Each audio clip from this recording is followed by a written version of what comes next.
إذا لم تتعرف على الله في الرخاء وتكن بينك وبين الله جل وعلا صلة إخلاص ومعرفة وقربى، إذا كنت عاصيا لله في خلواتك ولا تذكر الله إلا قليلا، فإذا وقعت في الشدة فلا تقل أين الله.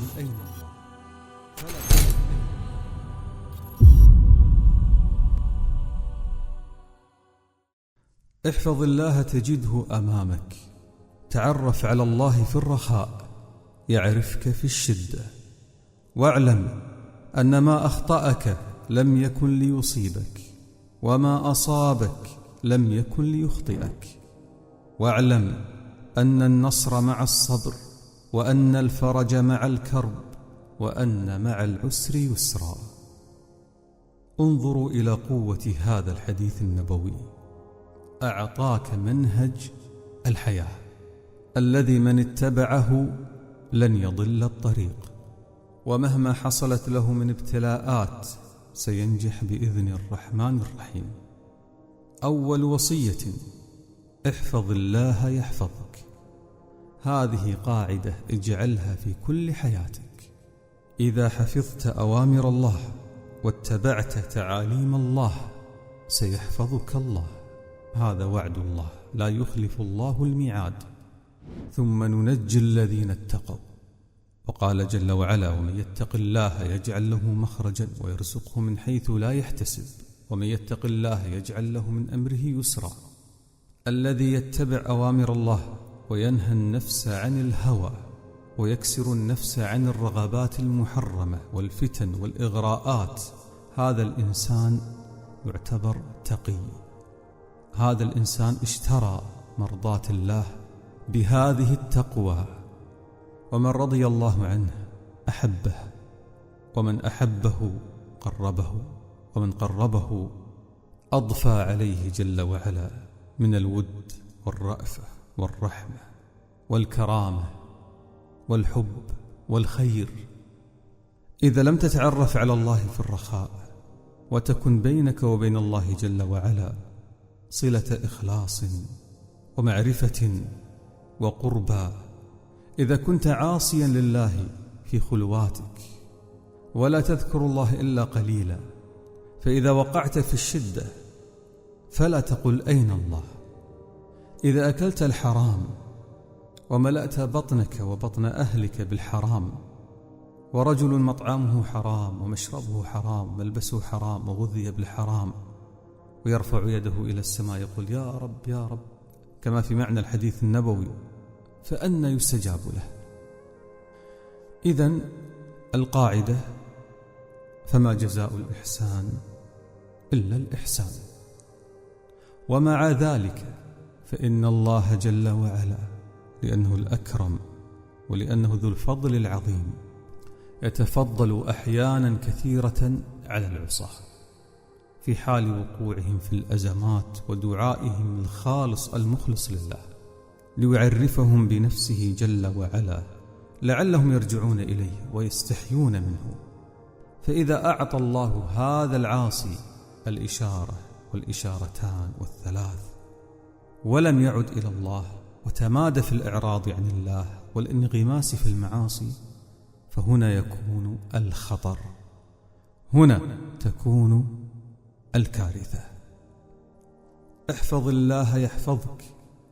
احفظ الله تجده تجاهك، تجده أمامك. إذا تعثرت بك الحياة فارجع مباشرة إلى هذا الحديث وراجع حساباتك مع الله. أنت تحتاج لتصفية هذه النفس من الذنوب والآثام والتطهر حتى لا تتعثر بك في سيرك في هذه الحياة. يا غلام، إذا سألت فاسأل الله، وإذا استعنت فاستعن بالله. توحيد خالص، هذه تعاليم النبي صلى الله عليه وسلم.